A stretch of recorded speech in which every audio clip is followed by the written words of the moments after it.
to the Cortex Medicine and I'm the Box Dog। ये 36 video है इस session का कॉर्टेक्स मेडिसिन पीवाईक्यू का। और जो टॉपिक आज का वो है CKD PYQ.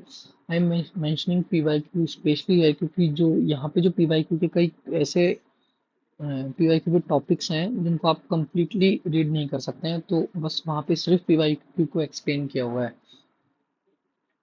That's why PYQ heading अलग से दी हुई है। सो यहाँ पे सबसे पहले जब when I was doing the previous year question of for us, तो उसमें एक क्वेश्चन बार बार पूछा हुआ था कि सर डिगो राइफल और एकिन, मतलब राइफल और AKIN is related to which disease, A K I सी के डी। तो आंसर क्या ए के आई है। Actually rifle is the risk injury failure loss and stage criteria and Eakin is the acute kidney injury network criteria. Rifle 2004 के अंदर और Eakin 2007 के अंदर आया था क्राइटेरिया। कुछ मिनिमल चेंज है। एकिन के अंदर एक इम्पोर्टेंट चेंज है कि यहाँ पे रीनल रिप्लेसमेंट थेरेपी वाले पेशेंट को भी इंक्लूड किया गया था, जबकि राइफल के अंदर आउटकम को भी इंक्लूड किया गया था। Rifle criteria is for the slow एकेआई, means the patient जिसके अंदर आप 7 डेज की विंडो लेके चलता है ये, ठीक है। ये 7 डेज के अंदर सीरम यूरिया और क्रिएटिनिन कितना चेंज हो रहा है। In place of this Eakin जो क्राइटेरिया है ये 48 आवर की विंडो लेके चलता है कि 48 आवर्स के अंदर जो पेशेंट है उसका क्रिएटिनिन कितना चेंज हो रहा है और उसका यूरिन आउटपुट कितना चेंज हो रहा है। राइफल क्राइटेरिया के अंदर बेस लाइन को मस्ट किया हुआ है कि पेशेंट का जो सीरम क्रिएटिनिन है उसका बेस लाइन से 1.5 हो। यहाँ पे ऐसा नहीं है सीरम क्रिएटिनिन के लिए। यहाँ पे for few data it is required and for mostly it's for few it's not required, मतलब कुछ डाटा के लिए यहाँ पे बेस लाइन जो सीरम क्रिएटिनिन है उसका नीडेड नहीं है। अब बात करते हैं कि सर इन दोनों को इंक्लूड करके एक न्यू क्राइटेरिया आया 2014 के अंदर, this is the most latest criteria and you know it is the KDIGO criteria for the AKI and CKD both. जो एकेआई के डेफिनेशन के अंदर जो भी क्राइटेरिया हैं ये सीरम जो स्टेज फर्स्ट के क्राइटेरिया हैं उनका ही क्राइटेरिया को डिफाइन किया हुआ एकेआई के रूप में। ऐसे याद रखना है सिंपली। एकेआई की जो तीनों स्टेजेस है 1 2 3, उसके अंदर सीरम क्रिएटिनिन की वैल्यू है 2 times 3 and more than 3 times and the urine output है 0.5 0.5 एंड 0.3 और anuria for more than 12 hours with the time 6 to 12 in the first, 12 in the second और more than 24 in the third. ये सब आपको याद होना चाहिए। एक बात यहाँ पे है कि पेशेंट लेस देन 18 ईयर और decrease in the eGFR is less than 35 को उसको सीधा स्टेज 3 में रखा हुआ है। और the increase in serum creatinine is more than 4 stage 3 में। और यदि पेशेंट रीनल रिप्लेसमेंट थेरेपी पे है तो भी एकेआई की स्टेज 3 में पुट किया हुआ है। एक डेफिनेशन पूछी जा सकती है कि sir what is oliguria, it is less then 0.5 ml पर kilogram per hour urine output and for the anuria it is less then 100 ml per day. इसके बाद आया सीकेडी जो अपना मेन टॉपिक है। सर सीकेडी का मोस्ट कॉमन कॉज क्या है? It is the diabetic kidney disease decade most common and it have the it has the worst prognosis, second being the chronic glomerulonephritis. इन्होंने क्या बोला कि जो क्रॉनिक किडनी डिजीज का जो क्राइटेरिया है क्रिटिको के लिए, उन्होंने बोला है कि either of the following present for minimum of 3 months. इसके अंदर कुछ मार्कर है किडनी डैमेज के जो कि 1 और मोर होने चाहिए। ओके, या डिक्रीज जीएफआर। डिक्रीज जीएफआर कहाँ से स्टार्ट किया इन्होंने सीकेडी के लिए? लेस देन 60 से। जो मार्कर है किडनी डैमेज का 1 और मोर, जैसे एल्ब्यूमिन है, यूरिन सेडिमेंट एब्नॉर्मलिटी है, परसिस्टेंट हेमेचूरिया है, इलेक्ट्रोलाइट और other abnormality due to tubular disorder. ये abnormality is detected by histology, या structure abnormality is detected by imaging और हिस्ट्री ऑफ किडनी ट्रांसमिशन। जब आप पीजी करेंगे तो वहाँ पे एमआरडी ग्रेड 2 एमआरडी ग्रेड 3 लिखा हुआ रहेगा पेशेंट के। तो that is the structure abnormality, वहाँ पे आप टाइम नहीं देखेंगे, ठीक है। इसके अंदर ये है कि पेशेंट की सिंपली स्ट्रक्चर एब्नॉर्मलिटी हुई तो आप उसको सीधा सीकेडी के अंदर पुट कर सकते हैं, राइट है ना। ओके। अब हुआ कि सर यहाँ पे जो सीकेडी है,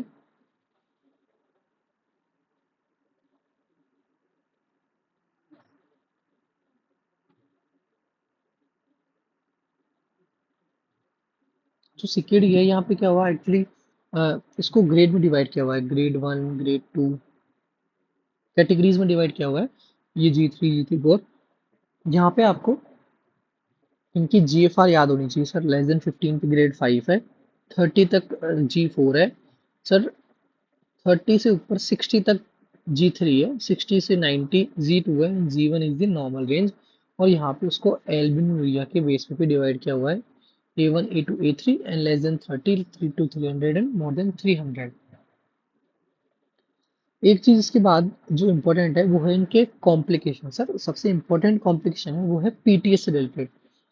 देखो इस वाले को बहुत इजी है समझना, सिंपल ऐसे मानिए एक पेशेंट को सीकेडी पेशेंट है, उसको जीएफआर डिक्रीज हुआ, जीएफआर डिक्रीज हुआ, दिस मीन्स कि पेशेंट का is unable to exceed the phosphate and that's why it is the chronic phosphate retention. इसके बाद जो क्रॉनिक फॉस्फेट रिटेंशन है, इसने बोन से क्या किया, एक्सेस FGF23 सीक्रेट करवाया। ये जो एक्सेस FGF23 है, इसने क्या किया, डिग्रेड किया कैल्सिट्रॉल फॉर्मेशन को, डिक्रीज किया। साथ में जो क्रॉनिक फॉस्फेट रिटेंशन है, इसने भी कैल्सिट्राइल फॉर्मेशन को डिक्रीज किया। जो क्रॉनिक किडनी डिजीज है,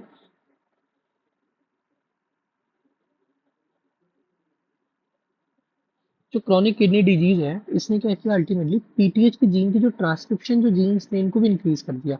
इससे क्या हुआ, पीटीएच का सिक्रेशन स्टिमुलेट हुआ। जो कैल्सिट्रॉल फॉर्मेशन जो डिक्रीज हो रहा था ultimately by the chronic phosphate retention, excess FGF23 and the reduced phosphate excretion ultimately leads to decrease calcium calcitriol formation, this one, okay, and this ultimately lead to decrease in the calcium. ये जो calcium decrease होगा ये ultimately क्या करेगा, reflex के through by the feedback mechanism stimulate करेगा PTH के secretion को। So in the CKD patient we have the increase PTH secretion. तो जब आप सीकेडी डायग्नोस करेंगे एक पेशेंट के अंदर मेडिकल के अंदर, तो यू द इन उसके अंदर एक इन्वेस्टिगेशन आप पीटीएच को भी रखेंगे, अनलेस अंटिल पेशेंट फेल्योर का नहीं है, या फिर जहाँ पे पीटीएस को अल्टर किया जाता है उन केसेस के अलावा। और यहाँ पे एक इंपॉर्टेंट ड्रग है कि 1 अल्फा हाइड्रोक्साइड, इसका सिंपल मीनिंग कि किडनी से विटामिन D3 बन रहा है, कैल्शियम ट्रैवल बन रहा है, तो उसके लिए कौन सा एंजाइम इंपॉर्टेंट है, it is the 1 alpha hydroxylase.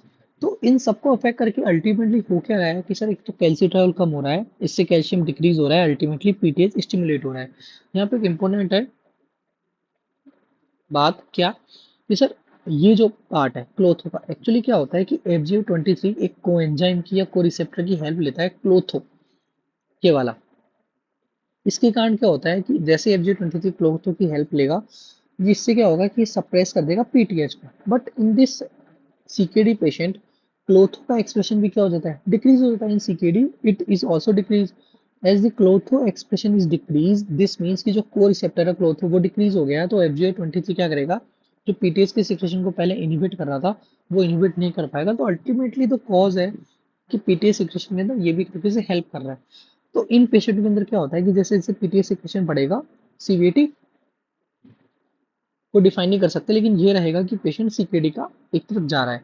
अब यहाँ पे इन्होंने पूछा कि सर सीकेडी का पेशेंट है तो आप ईजीएफआर कैलकुलेट करेंगे कैसे, जो 90 है, इसके लिए दो फॉर्मूला है, MDRD formula, modification of diet in renal disease study and CKD EPI equation.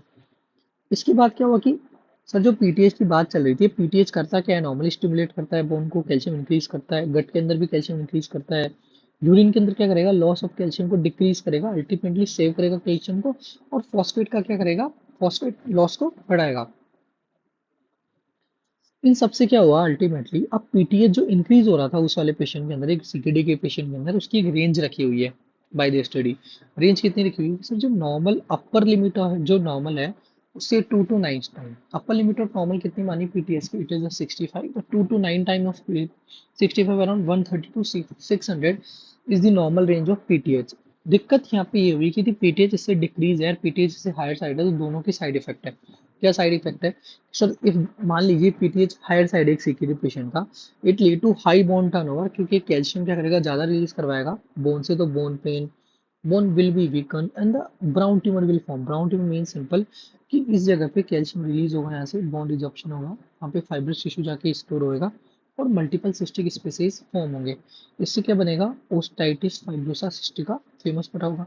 तो जो पीटीएच हाई है इससे क्या हो रहा है सर, ओस्टाइटिस फाइब्रोसा सिस्टिका हो रहा है, हाई बोन टर्नओवर है। Sir what if PTH is low, अब डाउट आता है कि सर सीकेडी पेशेंट के अंदर पीटीएच लो कैसे होगा, आपने तो बताया था इंक्रीज होगा। सो पीटीएच कैसे लो हो रहा है सर यहाँ पे कि सर हम क्या दे रहे हैं, बाहर से पेशेंट को क्या दे रहे हैं, सप्लीमेंट दे रहे हैं, किसके, विटामिन डी थ्री के। अब आप पेशेंट को विटामिन डी थ्री के सप्लीमेंट दे रहे हैं, तो अल्टीमेटली इस फीडबैक से क्या हो रहा है कि पीटीएच क्या हो रहा है, धीरे धीरे डिक्रीज हो रहा है, क्योंकि लेस विटामिन डी थ्री का जब तो पीटीएच इंक्रीज हो रहा था। यदि आप बाहर से पहले यहाँ पे देखिए ना, यदि लेस विटामिन डी थ्री था तभी तो पीटीएच स्टिमुलेट होता था। यदि आप बाहर से ही अधिक ज्यादा विटामिन डी थ्री दे रहे हैं या कैल्शियम ट्रावल दे रहे हैं, तो पीटीएच का स्टिमुलेशन क्या हो जाएगा, डिक्रीज हो जाएगा। तो एक टाइम आएगा कि पीटीएच क्या है, बॉडी के अंदर लो है। So as by the high dose of vitamin D और कैल्शियम माइमेटिक ड्रग और calcium based phosphate binder like calcium acetate, when you will give these, PTH will decrease. And इससे क्या होगा, बोन की जो एक्टिविटी हो जाएगी वो लो हो जाएगी, बोन का रिजॉर्प्शन नहीं होगा, बोन का रिजॉर्प्शन नहीं होगा तो बोन क्या हो जाएगी, स्ट्रॉन्ग मॉडिफाई नहीं होगी। एंड दीज, अब जो बॉडी के अंदर जो आप कैल्शियम दे रहे हैं, दीज कैल्शियम, ये क्या करेंगे, एक्स्ट्रा हो जाएंगे। ये क्या करेंगे, these calcium will be stored in the vascular and cardiac tissues, soft tissues. And इससे क्या होगा, इसे हम कहेंगे ट्यूमोरल कैल्सिनोसिस। अब यहाँ पे हुआ कि सर ये जो लो बोन एक्टिविटी हुई पीटीएच के डिक्रीज से, इससे भी क्या हुआ, मिनिमल बोन फॉर्मेशन हुआ। तो यहाँ पे भी पेशेंट की वीक बोन है, दोनों तरफ वीक बोन है। लेकिन डेंजरस क्या है सर, इट इज द, इसको हम क्या कहते हैं सर, ए डायनेमिक बोन डिजीज। इसको कहेंगे हम सर ए डायनेमिक। क्यों, क्योंकि यहाँ पे क्या हो रहा है,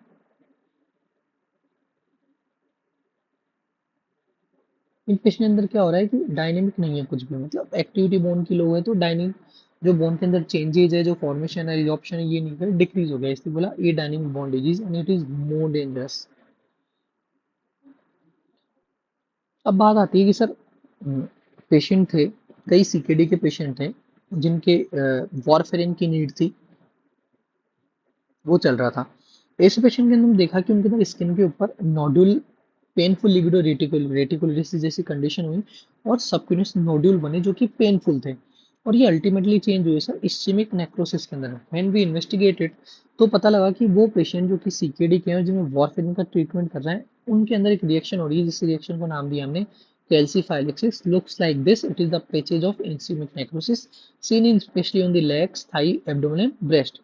हुआ क्या, हो क्या रहा है यहाँ पे कि सर जो वॉरफेरिन है, ये क्या करता है, नॉर्मली विटामिन के क्या करता है, मैट्रिक्स की जीएलए प्रोटीन को मेंटेन रखता है। लेकिन जैसे हम वॉरफेरिन देंगे तो ये क्या हो जाएगा, विटामिन के को इनहिबिट कर देगा और मैट्रिक्स जीएलए फॉर्मेट प्रोटीन का फॉर्मेशन नहीं होगा, जिससे बॉडी के ऊपर रैशेज होना स्टार्ट हो जाएंगे।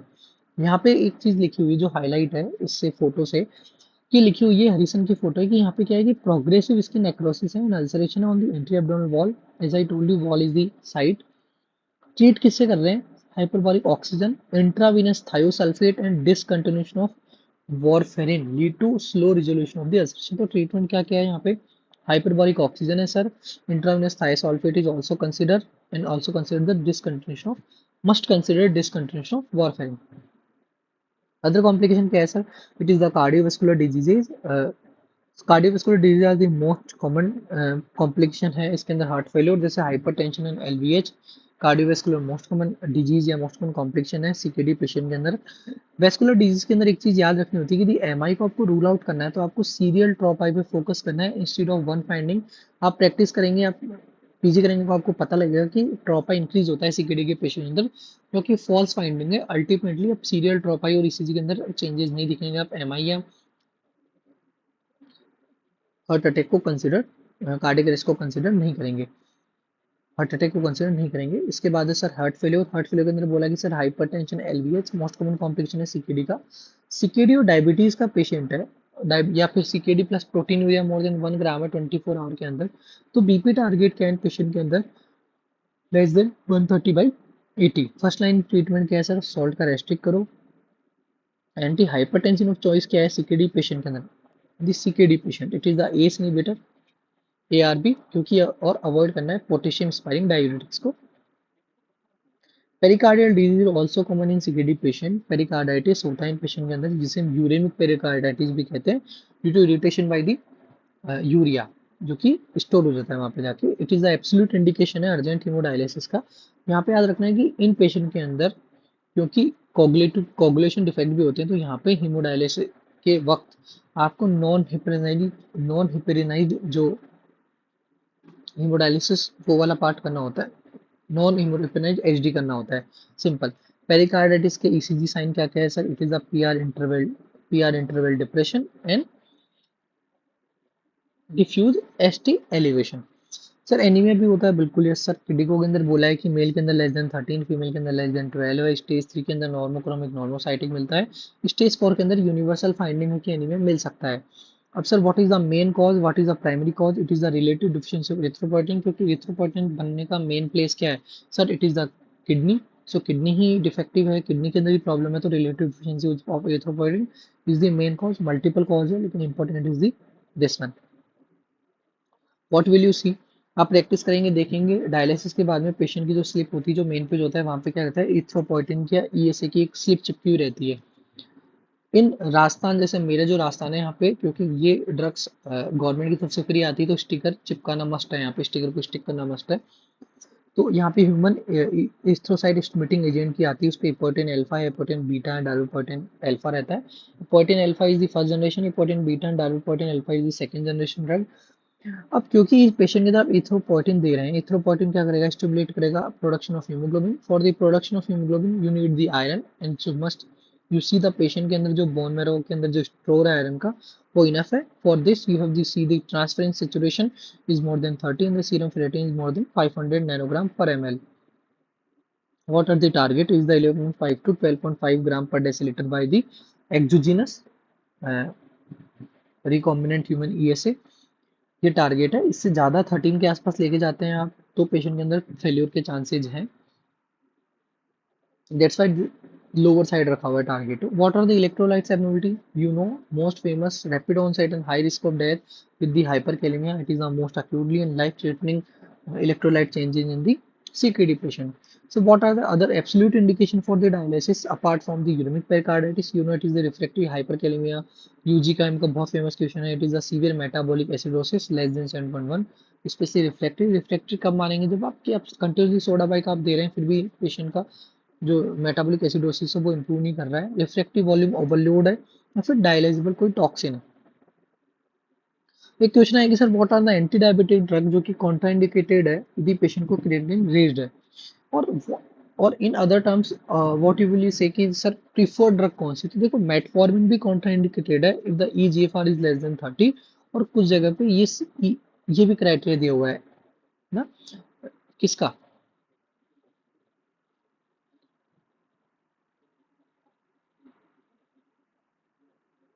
सिंपल की ईजीएफआर लेस देन 30 है, ये क्राइटेरिया दिया हुआ है। और यदि serum creatinine more than 1.5 in the male and more than 1.4 in the female, ये भी क्राइटेरिया दिया हुआ है। Remember this one. और हाइपोग्लाइसेमिक एजेंट सेफ है सर, बिल्कुल इन सीकेडी अंदर सेफ है, बट मोस्ट सेफ के अंदर दो आते हैं sir. From the GLP-1R it is the semaglutide, and from the DPP-4 it is the linagliptin, and this is the PYQ। Ask 4 option दिए थे और लिखा हुआ था कि which of the following drug is safe in the CKD patient, CKD plus diabetes patient, or there is no renal dose adjustment is needed among the four. So it is the linagliptan, L for lina, L for the liver metabolism, और साथ में सीमाग्लूटाइड is the new drug जो कि add हुई है। बाकी drug के अंदर भी है कि आपको डोज थोड़ी मॉडिफाइड करनी पड़ेगी, आप दे सकते हैं, बट यहाँ पे दो ड्रग जो कि मोस्ट सेफ है, it is the linagliptin and the semaglutide. यहाँ पे कोई डोज मॉडिफिकेशन की नीडेड नहीं है। मेटफॉर्मिन मोर देन 30 सेफ है। इंसुलिन के अंदर भी ऐसा बोला जाता है कि 80% ही डोज देनी होती है। So it is the adjusted dose देनी होती है क्योंकि इसका एक्सटेंशन थोड़ा स्लो होता है। सल्फोनाइन यूरिया समवॉट कॉन्ट्राइंडिकेटेड है। अब बात आती है सर कि डायलिसिस का एक पेशेंट है, उसके अंदर क्वेश्चन पूछा था प्रीवियस ईयर की, सर डायलिसिस डिसइक्विलिब्रियम सिंड्रोम क्या होता है? ड्यूरिंग, और ये पेशेंट में दिखता है ड्यूरिंग और शॉर्टली आफ्टर हीमोडायलिसिस के बाद में, वो पेशेंट जो कि क्या होते हैं जिनके अंदर बहुत ज़्यादा हाई यूरिया लेवल होता है, BUN मोर देन 175 मिलीग्राम पर डेसीलीटर, और जिनके अंदर फर्स्ट टाइम आप कर रहे हैं HD। क्लिनिकल फीचर क्या होंगे? न्यूरोलॉजिकल फीचर जैसे ड्राउजी होगा, पेशेंट सीजर होगा, हेडेक होगा।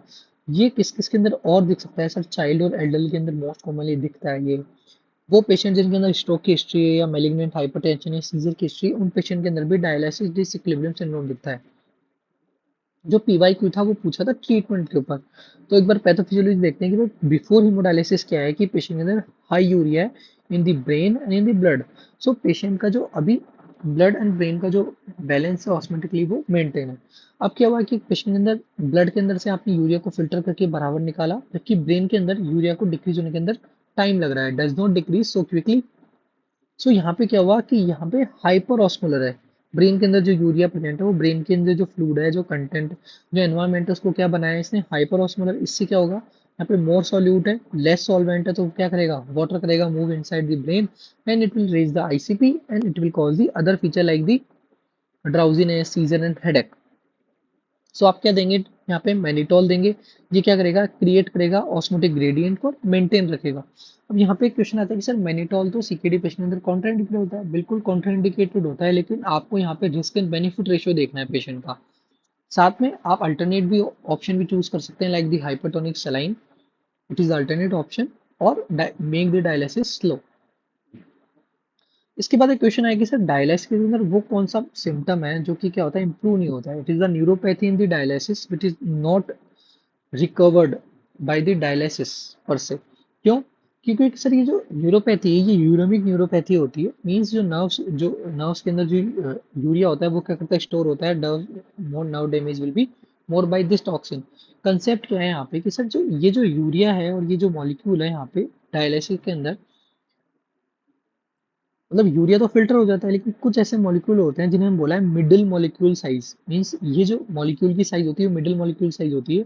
और डायलिसिस से हम क्या कर सकते हैं, जो लार्ज मॉलिक्यूल है वो फिल्टर करके बाहर ही रह जाते हैं, जबकि जो मिडिल मॉलिक्यूल है अराउंड 500 टू 6 के डाल्टन, ये मॉलिक्यूल्स क्या होते हैं, फिल्टर ही नहीं हो पाते हैं, वापस बॉडी के अंदर आ जाते हैं। इससे क्या होता है, जैसे बीटा 2 माइक्रोग्लोबिन और इन्फ्लेमेटरी साइटोकाइंस, ये इफेक्टिवली रिमूव नहीं होते हैं डायलिसिस से। और दीज ये जो फैक्टर है या फिर जो मॉलिक्यूल है ये क्या करते हैं, पेशेंट के अंदर न्यूरोपैथी करवाते हैं। ये पेशेंट, सिंपल कंसेप्ट ये है कि मिडिल मॉलिक्यूल जो साइज के जो मॉलिक्यूल्स होते हैं like the beta 2 microglobulin and inflammatory cytokines, ये फिल्टर नहीं होंगे डायलिसिस से और ये क्या करेंगे, न्यूरोपैथी करवाएंगे पेशेंट के अंदर। Okay, simple. इसका सॉल्यूशन क्या है कि सर एक तो आप हाई फ्लक्स डायलिसिस मेम्ब्रेन को यूज करो या हीमोडाई फिल्ट्रेशन यूज करो, या फिर एक तरीका क्या है बेस्ट कि सर आप पेशेंट को ट्रांसप्लांट कर दो। क्वेश्चन क्या था कि which of the following is not recovered even after dialysis, तो आंसर क्या देना है sir, it is the neuropathy in the CKD patient which not recovered even after the dialysis, cause है middle molecule size of these different molecules. अब आएगी sir, एक chronic inflammation का patient होता है, मतलब सीकेडी पेशेंट के अंदर, क्योंकि क्रॉनिक इन्फ्लामेशन होता है पेशेंट के अंदर और न्यूट्रिशन सपोर्ट नॉर्मली डिक्रीज रहता है, तो इन पेशेंट के अंदर क्या होता है, माल न्यूट्रिशन सिंड्रोम भी होता है। इसे बोला माल न्यूट्रिशन, MIA के नाम से फेमस है, मॉल न्यूट्रिशन इन्फ्लामेटरी कुछ ऐसा डिजीज है। सिंपल यहाँ पे क्या हुआ कि सर इन पेशेंट के अंदर पेशेंट बहुत ज़्यादा माल न्यूट्रिशन रहते हैं due to lack of nutrition support and multiple inflammatory part, anti inflammatory part है। सिंपल क्या है, RX क्या है, एंटी इन्फ्लामेटरी देना है पेशेंट को, न्यूट्रिशन सपोर्ट देना है। एक क्वेश्चन आया था सर उसके बाद में कि अक्यूट एलोजेनिक ट्रांसप्लांट का एक पेशेंट, तो आप रिजेक्शन कब मानेंगे उसमें, व्हेन यू विल कंसिडर कि दिस इज द रिजेक्शन। इसके लिए क्राइटेरिया दिया हुआ है, क्लासिफिकेशन दिया हुआ है, BANFF क्राइटेरिया। इस क्राइटेरिया ने बोला है कि the most sensitive initial marker है एक्यूट एलोजेनिक ट्रांसप्लांट पेशेंट के अंदर, it is the rise of more than 10 to 20% of creatinine from baseline. Gold standard क्या है सर इन पेशेंट के अंदर ट्रांसप्लांटेशन में देखने के लिए, it is the biopsy. What is the first line treatment, it is the steroid. Sir acute means simple आपको पता है कि it is the days two weeks two month जहाँ पे ट्रांसप्लांट हो रहा है, फेल हो रहा है, और it is the immune mediated. So ये PYQ जो कि CKD वाले पार्ट से इंपॉर्टेंट थे वो कवर्ड है। इसमें एक दो PYQ मैंने छोड़ दिए हैं, वो इसलिए लीव किए हुए हैं क्योंकि बहुत बकवास कंसेप्ट था, कोई कंसेप्ट से मतलब नहीं था, वहाँ पे सिर्फ रट्टाफिकेशन था, सो मैंने वो छोड़ दिए हैं। आई थिंक वो 1 PYQ था जो कि अलग ही टॉपिक से पूछा हुआ था। So I hope this will cover your part. Thank you, keep following, keep sharing and solve the potential question in the group.